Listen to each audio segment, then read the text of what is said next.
ஓம் சாய்ராம். குறைந்த செலவில் நிறைவான சாய் தரிசனம் செல்வோம். சீரடி சாய்பாபா கோயிலுக்கு மகாராஷ்டிரா மாநிலத்தில் உள்ளது. நம்ம தென் மாவட்டத்தில் உள்ளவங்க, தமிழ்நாட்டில் உள்ளவங்க போகிறதுக்கு வசதியாக சென்னை சென்ட்ரல் ஸ்டேஷன்லேருந்து வாரம் ஒரு நாள், அதாவது புதன்கிழமை மட்டும் இந்த ட்ரெயின் சீரடிக்கு செல்லுது. நம்ம இந்த சீரடி ட்ரெயினில் நம்ம போவோம். ஆல்ரெடி ரிசர்வேஷன் செய்து வச்சுக்கிட்டா கொஞ்சம் நல்லது. இப்போ நம்ம சென்ட்ரல் ஸ்டேஷனுக்குள்ளே வந்திருக்கோம். சென்ட்ரல் ஸ்டேஷனில் பார்த்தோம்னா எல்லாருமே வெயிட்டிங் ஹாலில் அந்த இதில் நிற்கிறாங்க. டிஸ்பிளே போர்டில் டிஸ்பிளே ஆகும், எத்தனை மணிக்கு ட்ரெயின் கிளம்பும், எந்த பிளாட்பாரத்தில் இந்த நம்ம சீரடி எக்ஸ்பிரஸ் இருக்குங்கிறத போடுவாங்க. இந்த 11வது பிளாட்பாரம் 10:25 சென்னை சென்ட்ரல்லேருந்து சீரடி எக்ஸ்பிரஸ் கிளம்புதுன்னு போட்டிருக்காங்க. நம்ம அந்த பிளாட்பாரத்துக்கு போயிட்டுருவோம். 11வது நம்பர் பிளாட்பாரத்தில் நம்ம சீரடி எக்ஸ்பிரஸ் நிற்கி அந்த ட்ரெயினில் நம்ம ஏறுறதுக்கு நம்மளுடைய கம்பார்ட்மெண்ட்டை பார்ப்போம். அப்புறம் நமக்கு மத்தியான சாப்பாட்டுக்கு முடிஞ்சால் சாப்பாடு பார்சல் வச்சுக்கிட்டோன்னா கொஞ்சம் நல்லது.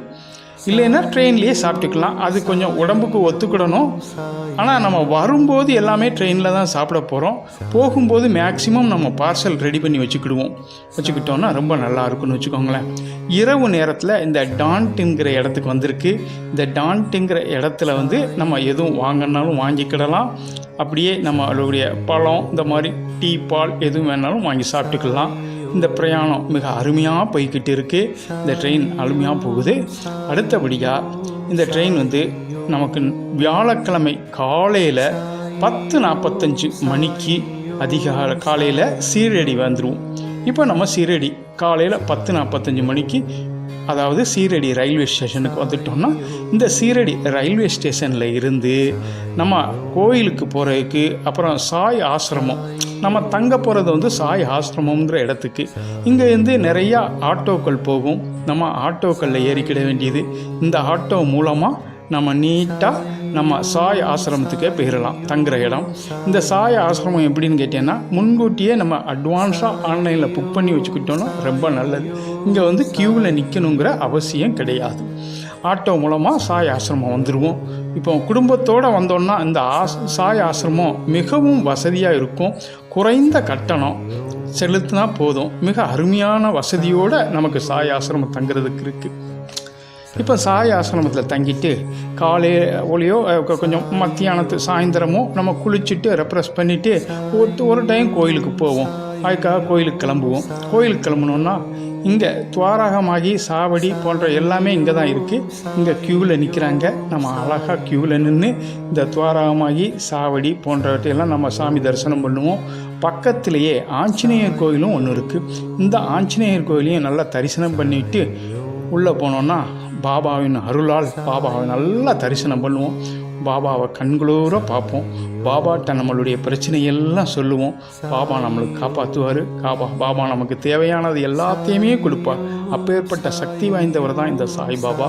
சாய்பாபாங்கிறது சாதாரண பாபா இல்லை. நமக்கு எல்லா தேவைகளையும் பூர்த்தி பண்ணக்கூடிய இந்த பாபா தான். அடுத்ததாக அன்னதானம்.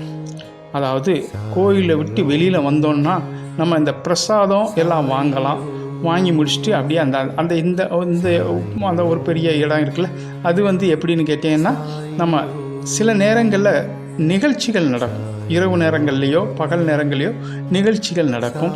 அதையும் நம்ம பார்க்கலாம். என்னென்ன பர்ச்சேஸ் பண்ணணுமோ பண்ணிக்கிடலாம். பண்ணிவிட்டு அடுத்ததாக அன்னதானத்துக்கு போவோம். அன்னதான இடத்த பார்த்தோன்னா மிக அருமையாக இருக்குது. இது போல் எங்கேயும் நம்ம பார்த்துருக்கவே முடியாது. அப்பேற்பட்ட அன்னதான கூடம். இந்த அன்னதான கூடத்தில் நம்ம இருந்து நல்லா சாப்பிடலாம். ஒரு மணி கணக்கில் பார்த்தா நிற்க வேண்டி இருக்கும். சில நேரங்களில் நம்ம வெயிட் பண்ணவே வேண்டாம். நல்ல கூட்டங்கள் இல்லைன்னா விரைவாக போய் சாப்பிடலாம். அதெல்லாம் நல்லாயிருக்கும். இந்த இடத்த கண்டிப்பாக எல்லாரும் பார்க்கணும். அது போக புவனேஸ்வரி பவன்னு ஒரு இடம் இருக்குது. அதாவது சிட்டி மார்க்கெட் போகக்கூடிய ரோட்டில் இருக்குது. இது தமிழர்களாலே உணவு தயாரித்து நம்ம தமிழ் உணவுகள் கொடுத்துக்கிட்டு இருக்காங்க. அன்னதானமாக கொடுக்குறாங்க. இங்கேயும் நம்ம போய் சாப்பிடலாம். ஒருவேளை இங்கே அதிகமான பேர் நம்ம போகிறோன்னா முன்கூட்டியே அவங்களுக்கு இன்ஃபார்ம் பண்ணிட்டு போனால் தயார் பண்ணி வச்சுருப்பாங்க.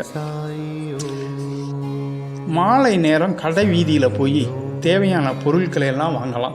தேவையான பொருட்களெல்லாம் வாங்கிட்டு நம்ம அப்படியே ஒரு சுற்றிட்டு வரலாம்.